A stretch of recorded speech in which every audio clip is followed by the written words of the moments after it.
Tenta de novo, mãe. É na outra tela, na outra tela. Que outra tela? São duas. Aqui não tem nenhuma. Eu boto aqui em cima, não aparece nada.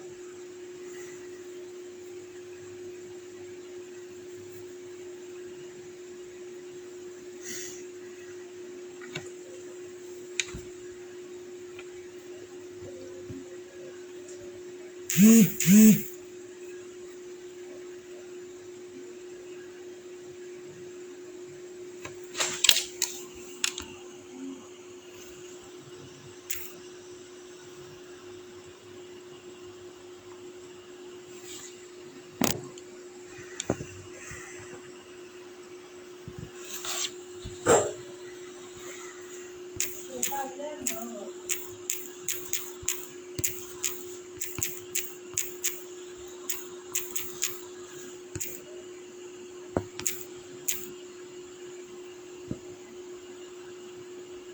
É para clicar no YouTube. Agora não vou fazer nada.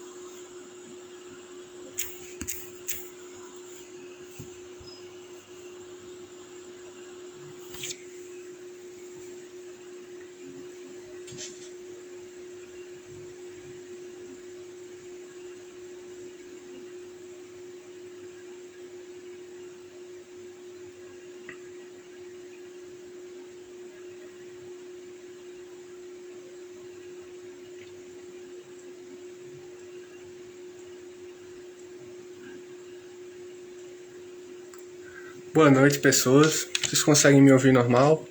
Tá tudo bem? Aí. Ajeita aqui, ó. Ei, ajeita aqui.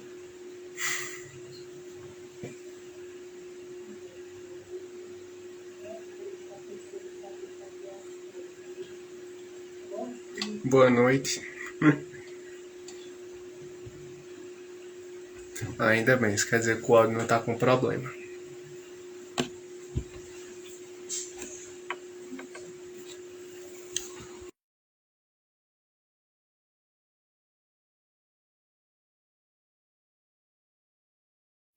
Olha, os corações tudo passando e eu sempre devo assistir.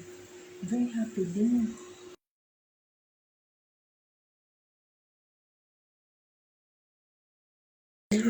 Gente, só um momento, eu vou precisar resolver um negócio pra minha mãe que ela quer assistir a live, certo? Eu vou.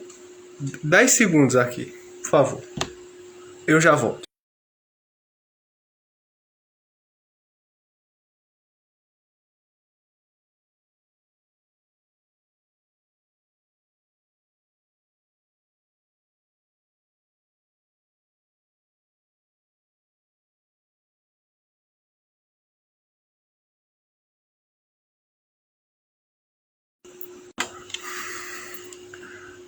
Olá, estou de volta.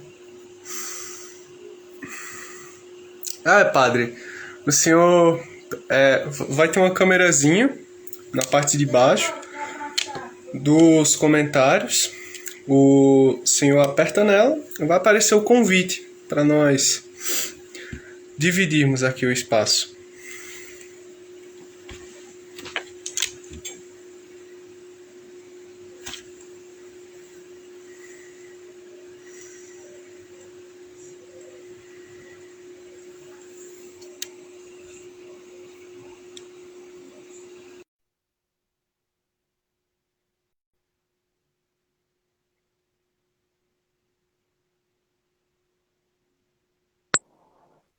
Boa noite, Olha Gabriel. aí, o enquadramento só não ficou muito bom. Agora acho que enquadrou bem a face aqui. Isso. Boa noite a todos que estão aí nos acompanhando nessa live vocacional, não é? Agora, oficialmente, aqui estamos nós dois aqui. Boa noite a todos. Eu sou o Gabriel, estudante do Colégio Imaculada Conceição, faço parte da JMV. E esta noite eu vou estar dividindo aqui este espaço para uma entrevista vocacional neste mês de agosto, que fala justamente sobre as vocações, com o padre Adeildo, certo? Gostaria de agradecê-lo por aceitar esse convite. É muito importante essa interação com a comunidade. Fico muito feliz do senhor ter aceitado o convite. Obrigado, disponha. Agora, para começar nosso momento, a nossa live, vamos invocar a Santíssima Trindade, em nome do Pai, do Filho e do Espírito Santo, Amém. e rezar a oração que o Senhor mesmo nos ensinou. Pai nosso, que Nosso estás no que céu, estás nos céus, santificado seja o santificado vosso seja o nome. vosso nome, venha a Venha a nós nós o o vosso vosso reino, seja feita a seja vossa feita a vontade, vossa vontade, assim na assim na terra como terra no como céu. nos céus. O pão O pão nosso de nosso cada de dia nos cada dai dia hoje. nos dai hoje. Perdoai-nos as Perdoai as nossas nossas ofensas, ofensas, assim assim como como nós nós perdoamos perdoamos a a quem quem nos tem nos tem ofendido. ofendido. E não nos deixeis cair em Cair tentação, em tentação, mas nós livrai-nos do livrai-nos mal. do mal. Amém. Amém. Agora, nós vamos rezar a oração da Ave Maria, que é a pioneira que vai dar a ideia a Santa Catarina de começar a JMV. Ave Maria, cheia de Cheia de graça, graças, o Senhor é convosco. Bendita sois bendita vós sois entre as vós, mulheres, e bendito bendito é é o o fruto fruto do do vosso ventre, vosso ventre, Jesus. Jesus. Santa Maria, Mãe de Deus, rogai por nós, pecadores, Deus, agora e na hora de agora nossa e na morte. hora de nossa morte. Amém. Amém. Pois bem, agosto é o mês das vocações, o mês onde nós celebramos as pessoas que dedicam os seus dons para a nossa sociedade e para Deus. No primeiro domingo, nós celebramos a vocação sacerdotal. No segundo, a vocação matrimonial. No terceiro, a vocação à vida consagrada. E no quarto, a vida da vocação leiga. Nesse ponto aqui, como nós estamos falando com o padre Adeildo, que perdi a palavra. O senhor tem a vocação sacerdotal. Eu gostaria de começar perguntando, não, que o senhor se apresentasse aí às pessoas também e contasse a nós como foi o chamado do Senhor.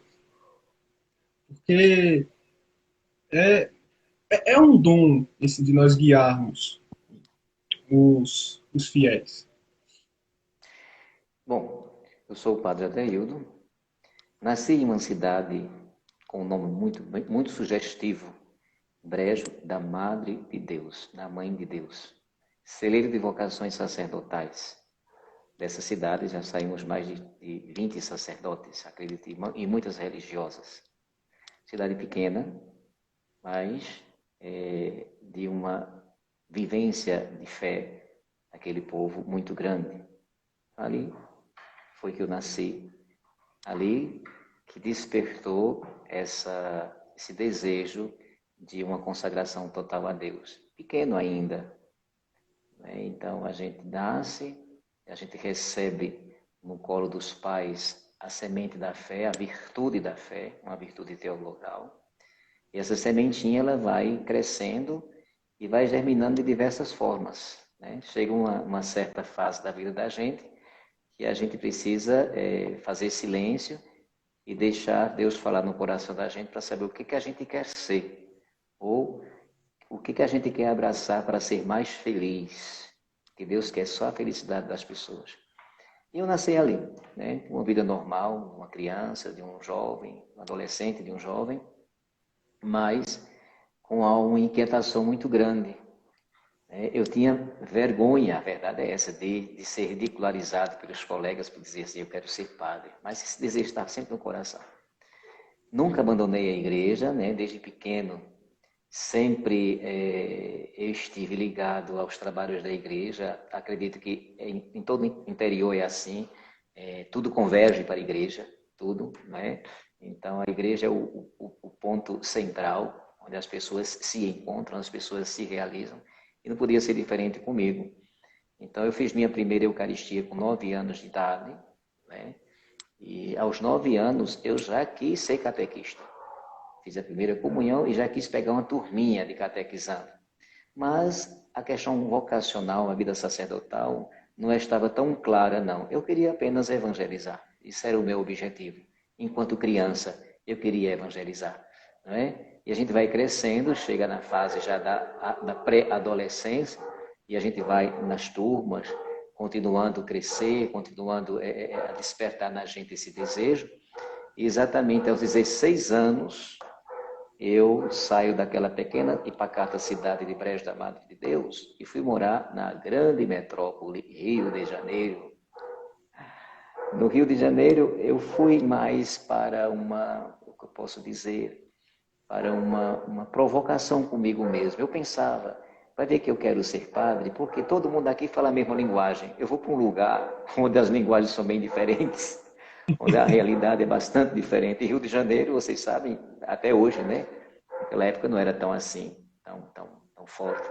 Mas chegando no Rio, aos 16 anos de idade, eu já fui com um propósito, né? Eu não vou procurar igreja, não. Eu vou fazer esse teste para ver se eu tenho saudade de Deus, para ver se faz falta aquilo que eu exercia na minha cidade. E eu passei só uma semana sem uma missa. Não é? Eu não queria, tinha medo de sair no Rio, era uma cidade desconhecida. Vocês imaginam um adolescente de 16 anos que sai de uma pacata cidade para a grande metrópole Rio de Janeiro com todos os seus desafios. Eu tinha medo, não é?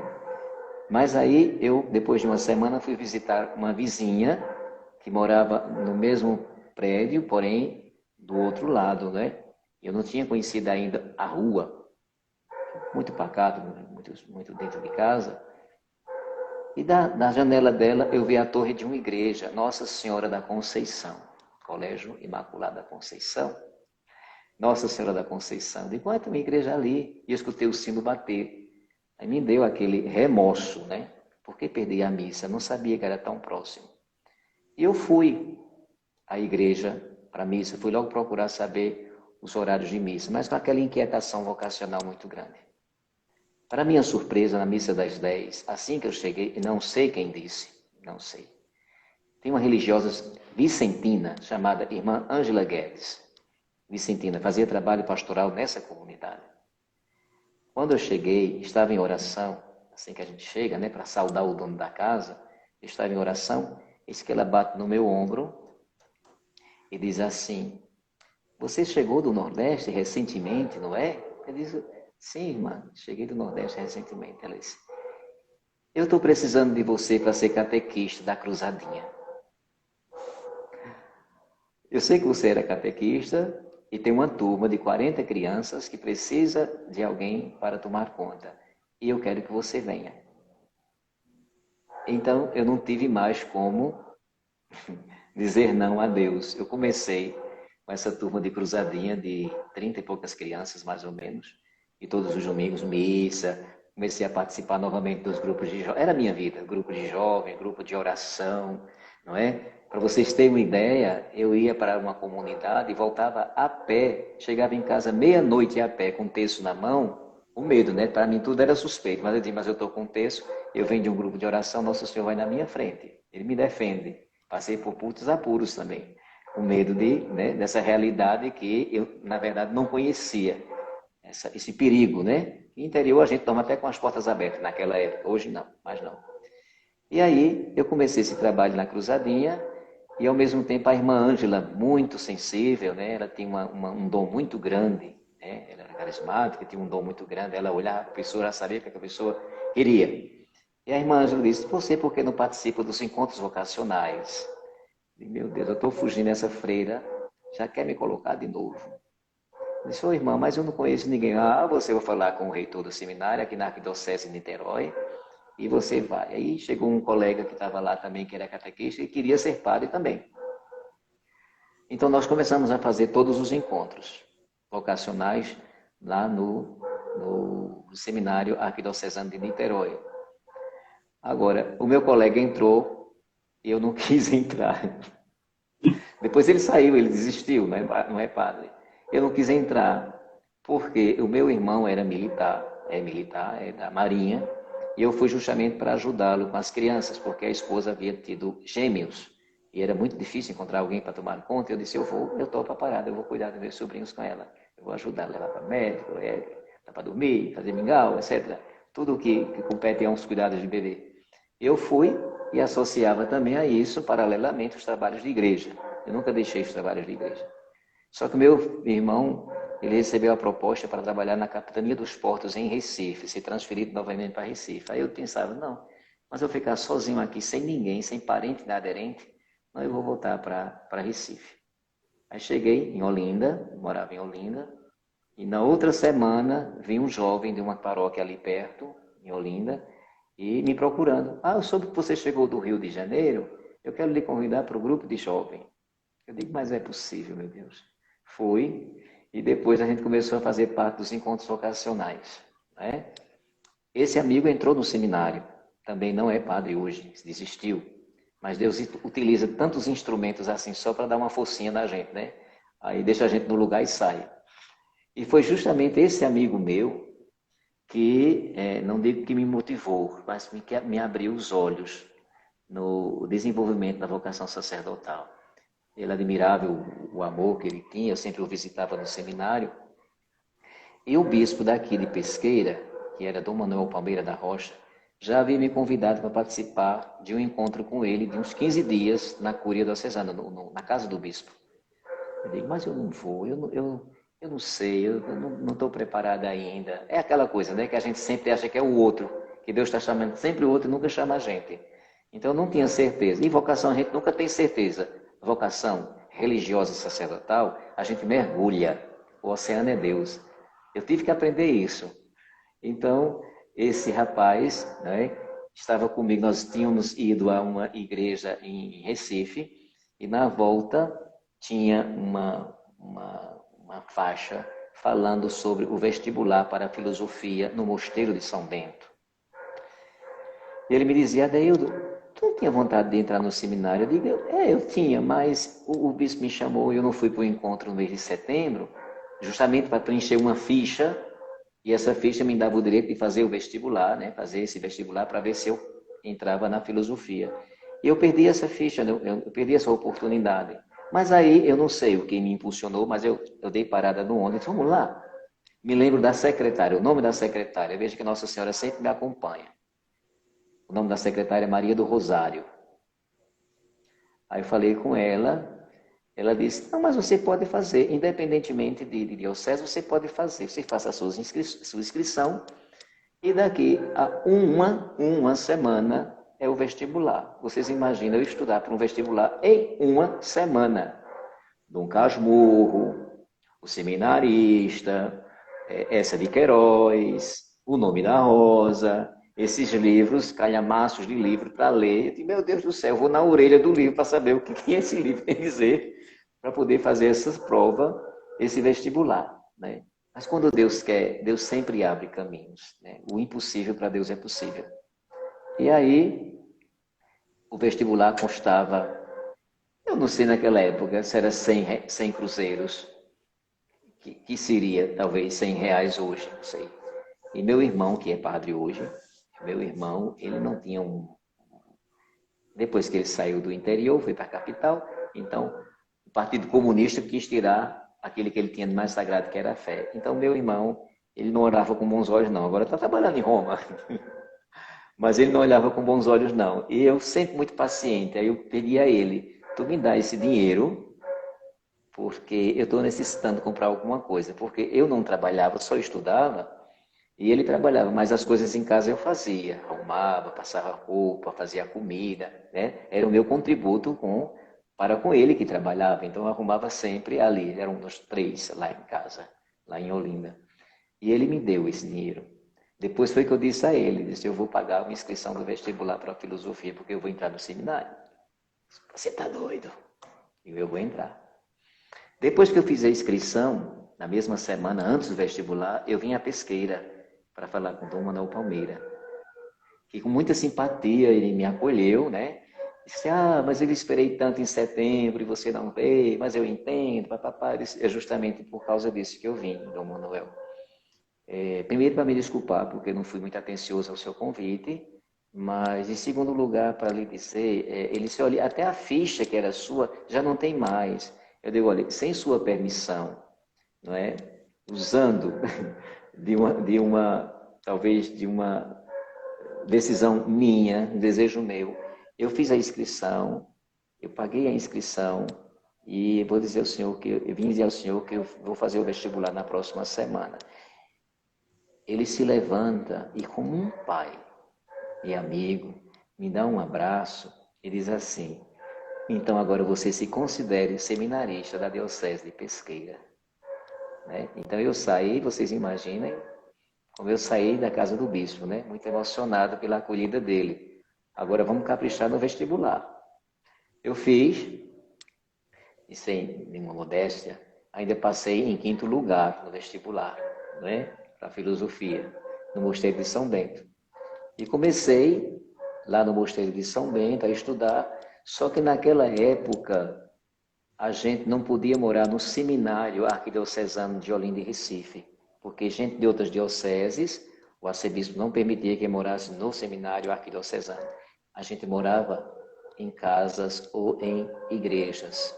Eu morei na igreja de Nossa Senhora de Guadalupe, Nossa Senhora de Guadalupe, em Olinda, lá perto dos 4 cantos, onde sai aquele fundunço no carnaval, o homem da meia-noite e tudo mais.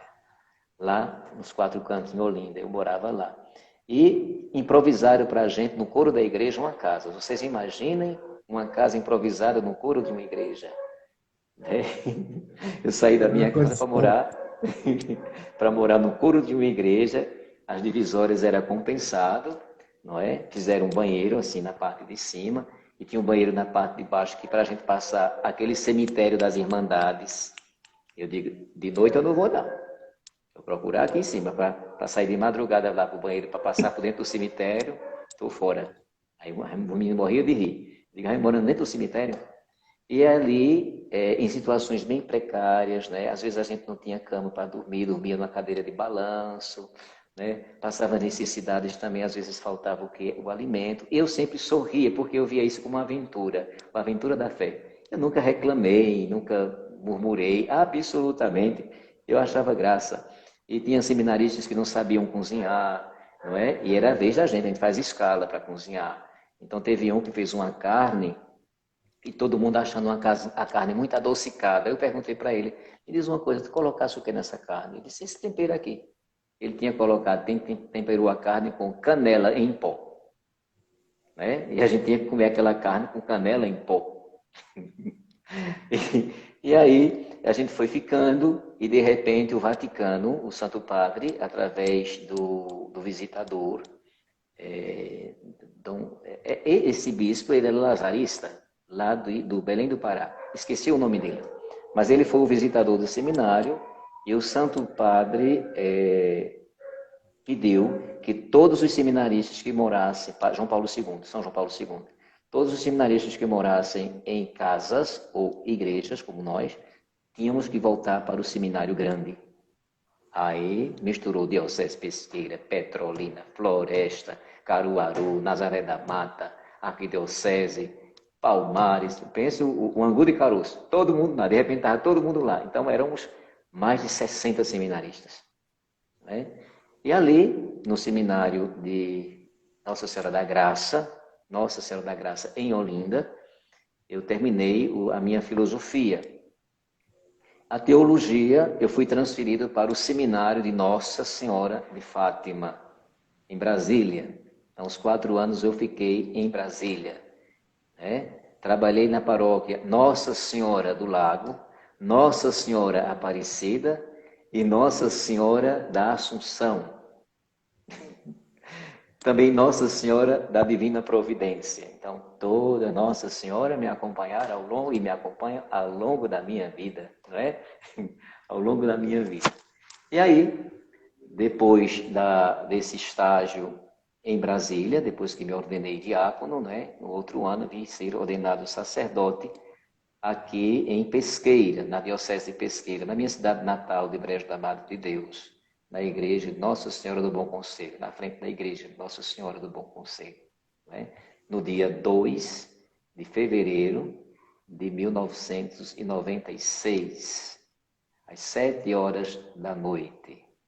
Então, ali foi um momento assim de muita provação para mim, dia de Nossa Senhora das Candeias, né? Dia da apresentação do Senhor. Foi um momento de provação porque a minha cunhada, esta que eu havia ajudado ela no Rio de Janeiro, ela estava com câncer aos 37 anos de idade. O câncer estava muito avançado. E foi justamente no dia da minha ordenação que ela teve uma crise muito grande e foi para a UTI. Morre, mas não morre. E eu olhava assim para Nosso Senhor e dizia, mas um dia tão importante para mim, tão importante, e eu terei que enfrentar essa dificuldade. Eu sabia que ela ia morrer. E meu irmão não vinha para a ordenação, muitos da família não podiam vir por causa desse acontecimento. E eu fiquei muito entristecido, né? Era uma mistura de felicidade pela realização ao sacerdócio, né? Do sacerdócio, e também tristeza por causa desse acontecimento. Então vocês imaginam, veio gente do Rio de Janeiro, veio gente de São Paulo, veio gente de Brasília, veio gente de Olinda, todos os lugares que eu trabalhei, as pessoas vieram para participar da minha ordenação. Quando foi na hora do jantar, que deram um jantar, eu não quis ir jantar. E o bispo Dom Dino, já era Dom Dino, acho que muitos conheceram Dom Dino, já ouviram falar. Dom Dino chegou com o carro dele lá em casa e disse, bora jantar, eu vim buscar você para jantar. Eu disse, Dom Dino, mas eu não estou com ânimo para jantar. Ele sabia da minha preocupação, disse, vamos, eu sou o bispo que está chamando, disse, então eu obedeço. Então eu fui jantar, mas não me saía da cabeça. Quando eu estava jantando, já próximo da gente terminar o jantar para descer para a igreja, para começar a Santa Missa, onde seria ordenado o sacerdote, quando eu olho, a minha cunhada está chegando. Ela teve uma melhora de uma hora para outra na UTI e ela disse, eu quero ir para a ordenação. Ainda dopada com as medicações, ela disse, eu vou para a ordenação dele. E chegaram ela, meu irmão, meus sobrinhos, todo mundo chegou. A festa estava completa, porque a água tinha se transformado em vinho, né? Então a alegria foi dobrada, não só da ordenação, mas também da melhora dela. Para vocês terem uma ideia, ela ainda passou um ano viva, morreu no outro ano, eu estava com 1 ano de padre quando ela morreu. Né? Ela dizia, eu fui para a ordenação, tem alguns flashes que eu não me lembro, por conta da medicação, não é? Por conta da medicação. E ela participou. Mas antes disso teve um detalhe. A missa era campal. Depois do jantar, né, que aconteceu isso, esse reencontro com a minha cunhada, que tinha saído do hospital naquele momento. Aí a gente foi para a casa paroquial para se preparar para a procissão, para ir para o centro da cidade, para a ordenação. Então, quando a gente estava se preparando, cadeiras lá, tudo, flores, tapetes, tudo, cai um toró, uma chuva torrencial. Eu disse, eu tenho que interpretar esta chuva como graças de Deus. Não tem outra interpretação. Enquanto todo mundo corria, os cabelos repuxados de chapinha, não é? De bob, sei lá o que for mais. E as pessoas tudo com aquela roupa bonita, muita gente se molhou, porque estava todo mundo já esperando, faltava poucos minutos, acho que 15 minutos talvez para começar a celebração. E o bispo olhava para mim, eu disse, mas nós vamos. É debaixo de chuva, mas nós vamos. Estiou, evidentemente, estiou. Só que o tapete, não sei se vocês já foram para uma ordenação sacerdotal, mas o tapete que eu teria que me deitar estava completamente ensopado de água. E eu me deitei no tapete ensopado de água. Né? Abri os braços e é como se estivesse me batizando novamente. Né? Me deitei no tapete completamente ensopado. Nós não tínhamos mais outra coisa para colocar no lugar. E me diziam, e agora? Eu disse, se Deus quis, eu vou me deitar no tapete molhado. No Não tem problema para mim, não tem problema. E assim, depois da ordenação, no dia da ordenação, o bispo comunicou, inclusive a mim, que eu não sabia, que eu seria vigário da Catedral de Santa Águeda, em Pesqueira. Logo, recentemente chegado de Brasília, sem conhecer muito a catedral, nem Pesqueira eu conhecia direito. Então, eu fui assumir a catedral porque o padre que estava lá havia saído e tinha um outro padre que estava em Roma, padre Pedro, que era daqui de São Cristóvão, que é meu primo, e estava fazendo liturgia em Roma. E enquanto ele chegasse de Roma, eu teria que assumir a catedral, recém-ordenado. Então, assumi no dia 26 de fevereiro de 1996, e o padre chegou no mês de julho, finalzinho de julho desse mesmo ano. Então, eu passei esses meses todinho assumindo a Catedral de Santa Águeda. Com muito sofrimento, porque nessas mudanças de padre, não é que todo mundo 100% acolha. Então, tinha um grupinho que era do partido contrário, do partido dos saduceus ou dos fariseus, que não me acolheu muito bem, né? E até eu entendo, porque tem essas infantilidades na cabeça do povo, porque esquecem que o sacerdote é apenas instrumento de Deus. Quem é o verdadeiro sacerdote é Jesus Cristo, sumo e eterno sacerdote, é Ele. Somos apenas instrumentos em suas mãos. Mas eu sofri um tanto ali. Aquela ordenação, para mim, já é uma sinalização daquilo que eu iria passar no meu ministério sacerdotal, né?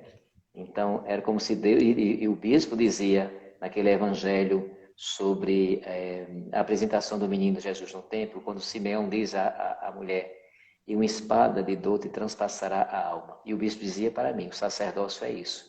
Muitas espadas de dores transpassam nossas almas, né? Os desafios, as dificuldades, né, que a gente pode encontrar ao longo do ministério sacerdotal. Mas eu sempre fui muito atrevido, não diria atrevido, mas corajoso. O desafio é comigo mesmo, então eu gosto. Né? Embora sofrendo, mas eu gosto dos desafios, não tenho medo não. Se Deus chama, eu sempre acredito, quando Deus chama, Deus capacita. Ele não se nega a capacitar a gente. E ali eu fiquei, não é, trabalhando, digo a vocês que foi uma experiência muito, não digo traumática, mas foi uma experiência assim, muito sofrida no início, né? No primeiro mês. Depois do segundo mês, o povo estava sem querer deixar mais eu sair da catedral. Mas eu ainda passei uns 2 anos com eles, sendo vigário paroquial do Padre Pedro. Mas, olha, tinha gente que fazia ligação para mim, ameaçando de matar-me, de tocar fogo no carro com o padre dentro. Católicos, viu? Eu me surpreendia com isso, porque eu nunca tinha escutado nada dessas coisas, né?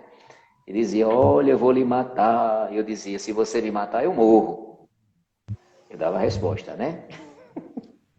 Mas aí eu sempre socializava com o bispo essas coisas. Ele dizia, mas eu estou com você. Eu digo, se o senhor está comigo, então é café pequeno essas coisas. Depois essas pessoas que diziam isso me procuraram depois de um mês me pedindo desculpas, perdão. Eu digo, mas vocês aprendam a acolher, porque o Evangelho diz que quem vos acolhe, a mim acolhe, quem vos rejeita, a mim rejeita. Então, olha que o Evangelho, vocês têm que prestar atenção mais ao que o Evangelho está dizendo. Né? E existem outros detalhes que não vale a pena, né, mencionar nessa live, talvez em outro momento. Mas existem outros detalhes que aconteceram que foram, de fato, traumáticos para mim, no sentido não diria rejeição, mas de indiferença. Para vocês terem uma ideia, no dia da minha posse, tinha faixas do seminário à catedral, mas só referidas ao padre que havia saído. Nenhuma vírgula ao meu respeito. Nenhuma vírgula. Absolutamente. Mas eu, como não me importo com essas coisas, isso nem influi nem contribui, então aquelas foram faixas provocativas para o bispo, para o padre que está chegando. Não é? E depois que eu recebi posse, foi muito simples, acho que uma das posses mais simples que já existiram foi a minha, foi questão de relâmpago, porque não teve todo aquele formalismo, aquela coisa toda, aquele ritualismo, não houve de jeito nenhum. E à noite era a minha primeira missa. Meu primeiro desafio, celebrar a missa diante do contexto desse, para mim foi um pouco pesado. Mas aí eu celebrei a missa E o padre que havia saído me convidou para ir à festa de despedida dele. Para mim, não fizeram festa de chegada, de jeito nenhum. Eu não fui recepcionado, como deveria, né? Como normalmente as pessoas fazem. Não fui. E aí eu fui. Depois da missa eu fui, sim. Para depois não dizer que eu sou orgulhoso, etc. Eu fui para a festa. E estava toda aquela... o sinédrio todinho estava reunido. Fariseus, saduceus, não é? E tantos mais. E eu participei daquela festa lá, mas sabe o que é um poste que ninguém olhava, que ninguém cumprimentava, que ninguém... Absolutamente, né? Agora o padre, todo mundo... Aí, depois que eu vi todo esse cenário, fui, não comi nada, né? Aí eu pedi desculpas ao padre, porque de fato eu estava muito cansado. E eu disse a ele, olha, a festa é para você, aproveita, não é? Agora eu vou descansar um pouco, porque eu estou um pouco cansado. De tanto, o dia de hoje foi um dia de muita luta, né? E fui para casa. Depois que passaram-se esses 6 meses aproximadamente, chegou o padre Pedro e a gente continuava a luta e a batalha. Graças a Deus, e acho que deixei um pouquinho da minha marca também na Catedral de Santa Águeda, né? É uma paróquia que eu gosto, pessoas muito boas, pessoas ótimas também de trabalhar, né? Depois da Catedral, eu fui para Cristo Rei. Eram 2 padres que estavam em Cristo Rei, 2 idosos. Eles já haviam saído e muito pobres, a paróquia é muito pobre. Para vocês terem uma ideia, nós não tínhamos nada. Atrás da igreja era um lixão, a igreja estava quase caindo. Eu passei 8 meses celebrando nas ruas, porque a gente não tinha como entrar na igreja. Passei 8 meses, sem nenhuma ajuda, e a gente celebrou enquanto fazia todo o dinheiro que entrava, a gente colocava, entregava na restauração da igreja. E depois eu tive a loucura de fazer atrás da igreja um salão paroquial enorme, grande, para catequese, para tudo. Então nós fizemos com a ajuda do povo de Pesqueira, né? Depois disso, eu não sei se eu estou falando demais, se você quiser fazer alguma... Não, tudo bem. O senhor pode escolher como deseja prosseguir aí com a fala. Fica à vontade do senhor. Depois de Pesqueira, né? E justamente depois que eu cheguei na paróquia de Cristo Rei, o bispo me nomeia reitor do seminário. Então eu tinha a paróquia, com todas as comunidades rurais, eu tinha o seminário São José, o propedêutico, e tinha o seminário em Olinda. Agora vocês avaliam como era a minha vida. Eu passava sábado, domingo, segunda e terça em Pesqueira. Quarta-feira, às 4 horas da manhã, eu saía com meu carro com uma feirinha para os meninos, os seminaristas, e chegava em Recife às 6 horas da manhã, ainda com as orações, as laudes, para rezar com eles. Enquanto eles iam para a faculdade, eu fazia o almoço para quando chegasse, tivesse alguma coisa para eles comerem, né? Então passava quarta, quinta, sexta, sábado de manhã eu voltava. Isso foi durante o meu período de reitor do seminário, né? Então me desgastei, né, fisicamente falando, muito, porque é cansativo você fazer essa viagem, ainda mais que eu tinha o seminário e eu tinha a paróquia, eu tinha SC, eu tinha equipes Nossa Senhora, eu tinha o Movimento Serra, eu tinha... tinha um bocado, eu tinha 10. Precisamente, nós tínhamos 10 pastorais em movimentos. Eu tinha que assumir 10, além da paróquia. Eram 10 funções que eu tinha na diocese. E depois de lá, dessa experiência em Pesqueira, o bispo me transfere para Poção. Não sei se vocês já ouviram falar, mas é uma cidade assim, distante, 25 quilômetros de Pesqueira.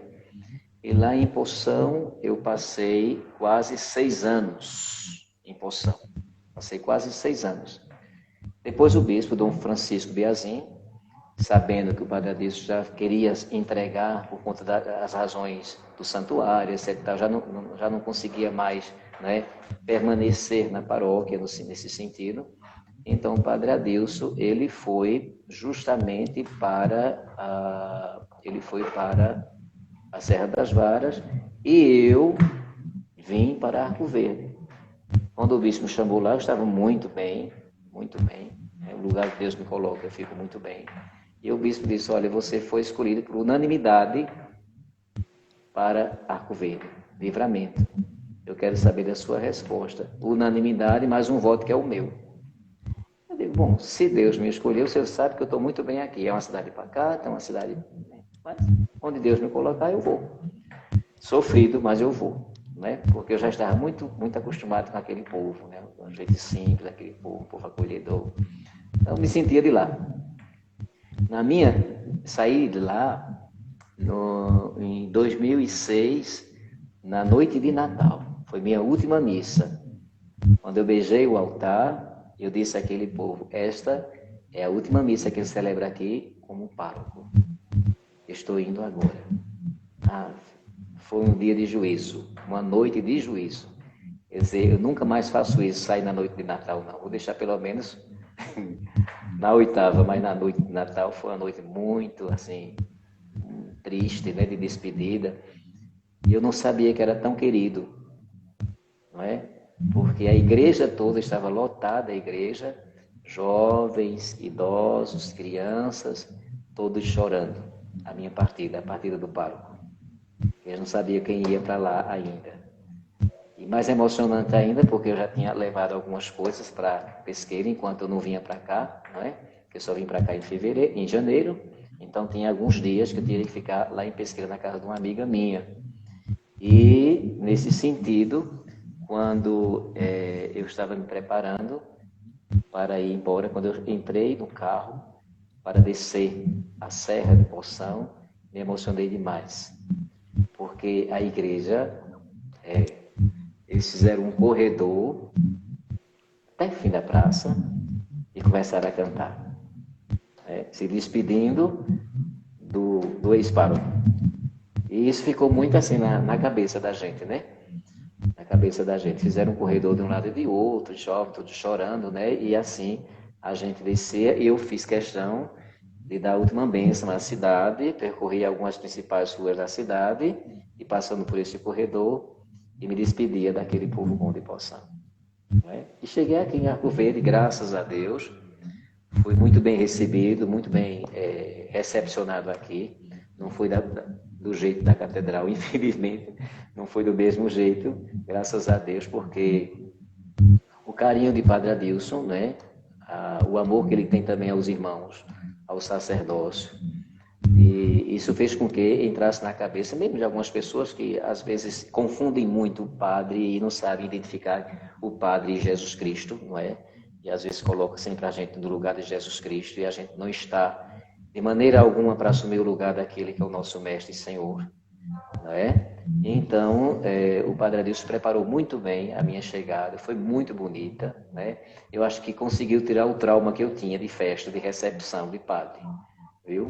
Até porque também em Poção foi muito bonita a recepção, muito bonita, aqui também. Mas aqui eu vinha com um pouco de medo, porque aqui eu vim assumir um lugar, ou seja, continuar, eu nunca digo assumir o lugar não, continuar, porque nós somos apenas trabalhadores na messe, né? Mas o dono da messe é nosso Senhor Jesus Cristo.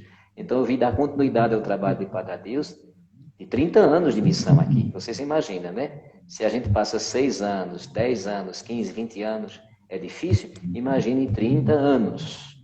Quantos casamentos, batizados, crise, doentes, etc. Tantas coisas, primeira comunhão, quantas coisas ele não fez. Então, a identificação religiosa do povo é de fato Padre Adilson. Então, muitos padres talvez tinham medo de assumir uma missão como essa, porque realmente é temeroso.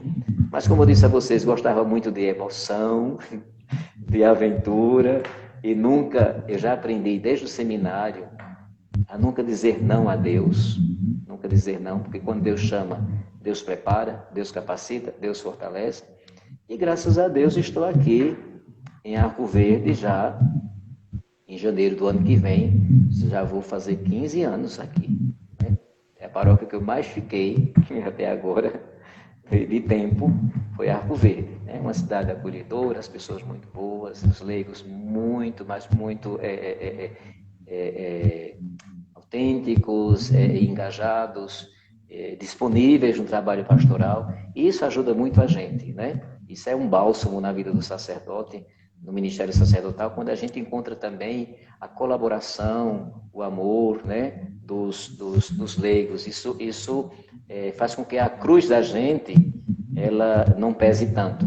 Então eu encontrei aqui muitos sirineus, muitos sirineus, que ainda hoje me ajudam a levar a cruz, viu? Então aqui, resumidamente, na minha história, cheguei a Arco Verde, e aqui estou há 15 anos, e no meu ano jubilar, esse ano é jubilar, tenho bodas de prata, 25 anos de vida sacerdotal. Estou aqui. Já estou até com a barba cheia, prateada, e o cabelo também. Então, esses anos fizeram com que, no meu ano jubilar, que o cabelo e a barba também fossem também prateados, né? É uma longa jornada que o senhor contou aí, marcada por altos e baixos, sempre essa resistência que o senhor citou da catedral. Por isso, eu gostaria de lhe perguntar, essa trilha da vida sacerdotal, mas não só na parte da igreja, da celebração, porque o Senhor, assim como nós, também tem uma vida com coisas como nós fazemos. O senhor senta, toma um café, com certeza assiste um programa de televisão. Então, eu peço aí que o senhor pudesse contar como essa experiência do dia a dia também. E, claro, se sentir à vontade para falar das experiências sacerdotais também. O padre é uma pessoa. Nós não viemos de um planeta. Não descemos de paraquedas. Nós nascemos de uma família. Nós somos sacerdotes com as nossas virtudes e limitações e fraquezas. Enquanto seres humanos, nós temos as nossas necessidades também. O padre tem necessidade de lazer, não é? No caso de assistir filme, de um teatro, de passear, de ver uma praia, né? De viajar. Então, eu acho que é muito comum no sacerdócio também que as pessoas consigam fazer esse paralelismo, que é a necessidade humana que cada um deve ter. Que mais? De ouvir música, entendeu? Eu também cuido da minha saúde física, faço todos os dias exercício, né? Todos os dias estou fazendo exercício. Eu acho que é muito importante você também não só cuidar da alma, mas cuidar também do corpo.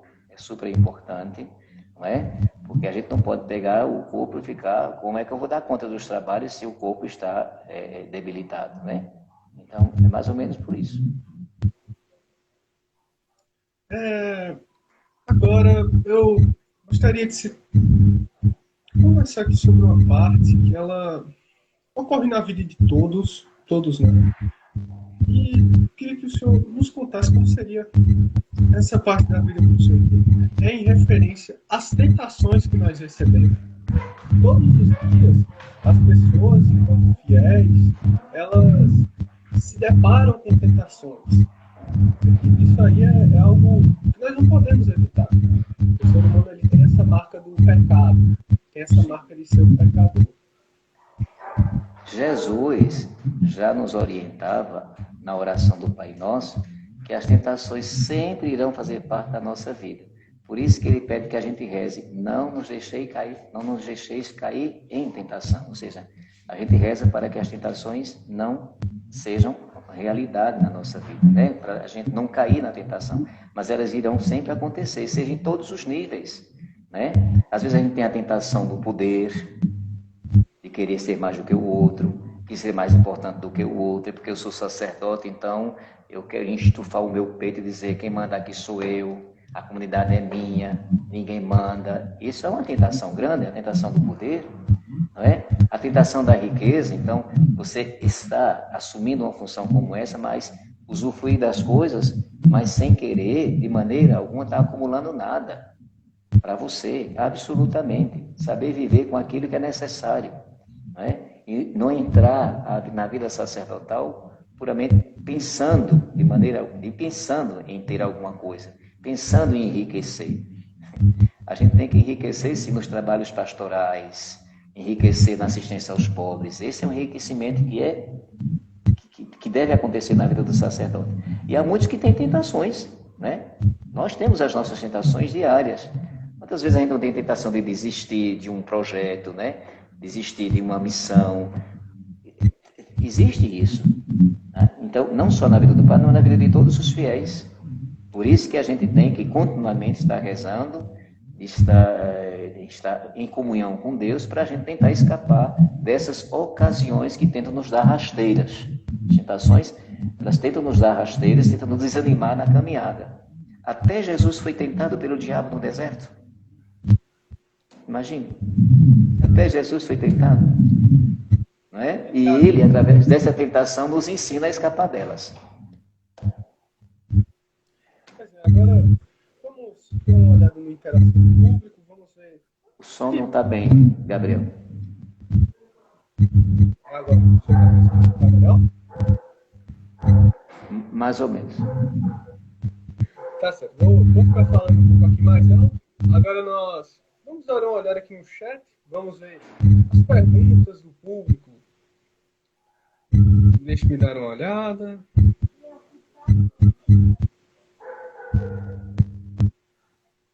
Ver aqui minha mãe participando da live. Um abraço para ela. Deus abençoe.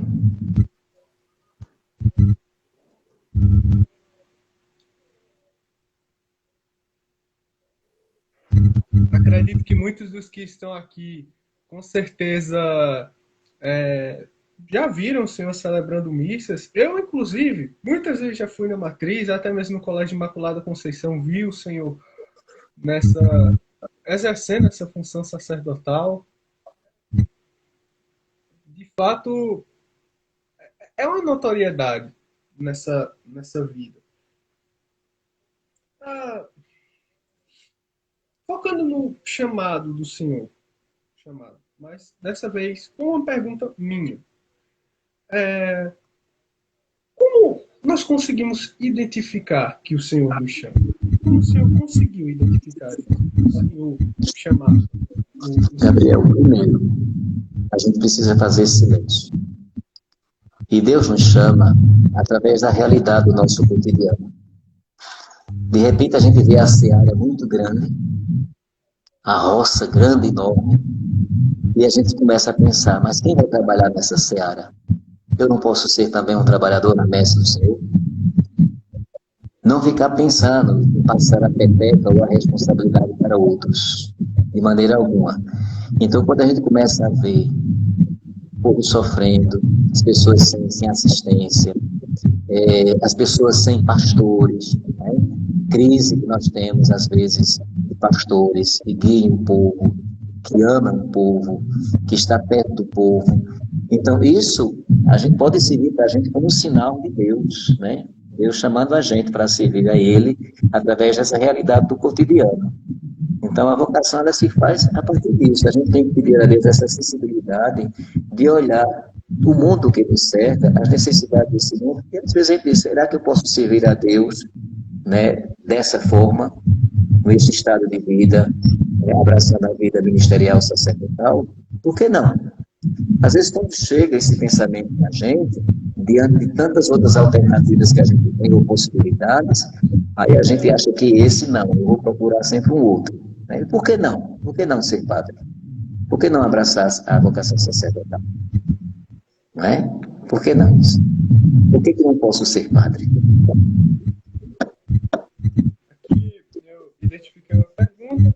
Pedro, que faz parte da JMV, assim como eu, perguntou aqui como foi a reação da família do Senhor ao saber da sua vocação.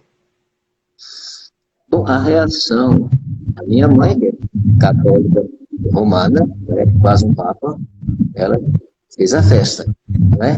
Ela fez a festa. O meu pai, ele não recebeu de muito agrado, não. Depois que eu entro no seminário, é que ele me abraça e chora, como quem diz, arrependido, porque não acolheu logo, né, nessa primeira, como eu posso dizer, primeira atitude ou decisão minha. Depois ele viu que era vocação mesmo. As coisas de sertanejo, de pessoas que moram no interior, né? Então, meu pai depois, é claro que ele abraça. E aí, não só eu, mas meu outro, né? Então, Nosso Senhor chamou duplamente gente da minha família para o sacerdócio. Então, não é que eu tive muita dificuldade, não. Graças a Deus, como outras pessoas, infelizmente, quando sente essa vocação e quer se aprofundar, não encontra o apoio da família. A minha família não me apoiou, talvez financeiramente, porque a gente não tinha condições, de maneira alguma. Mas não houve muita oposição de maneira alguma nesse sentido.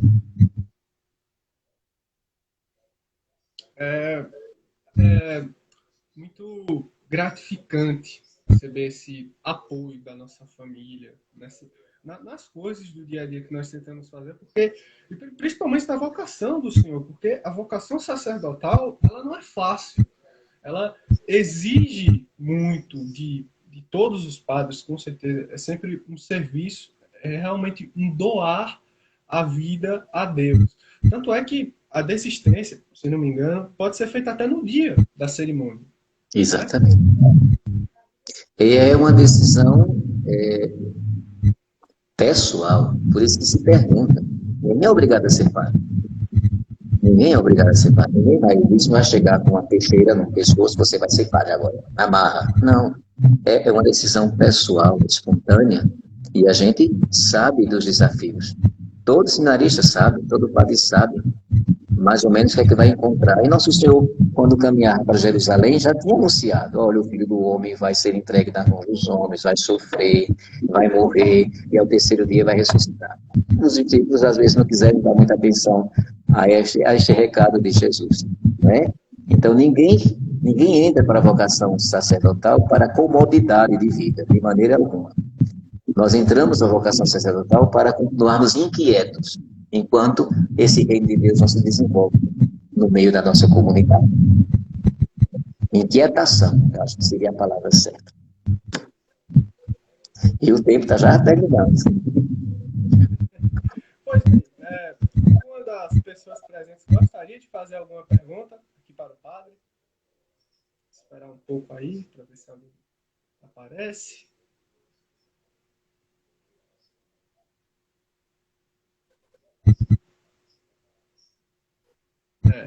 Parece que não temos aí ninguém se declarando.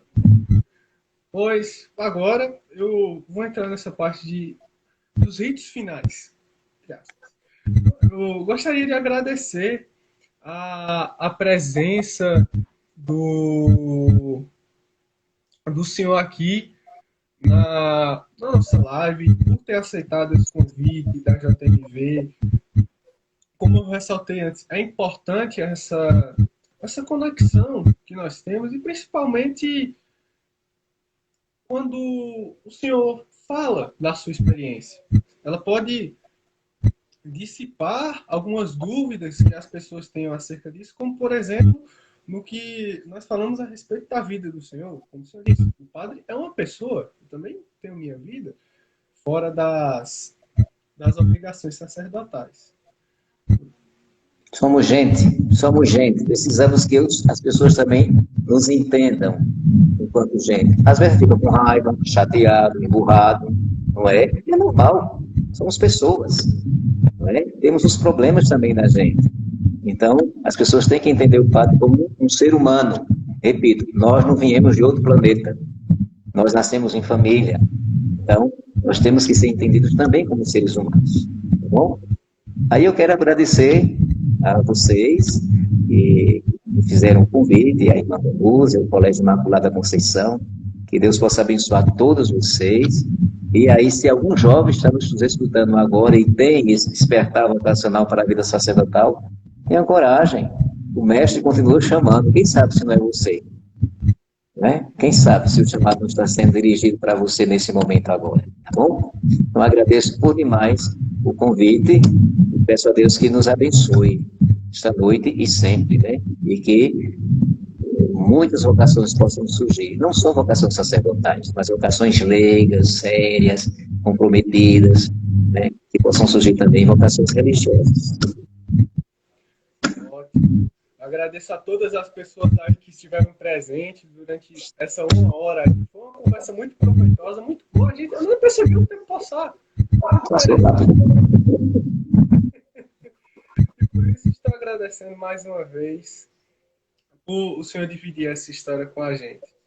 Muito obrigado. Obrigado a vocês. Um abraço, que Deus abençoe a todos. Um abraço. abraço para todo mundo. Tchau, tchau. Tchau. Tchau.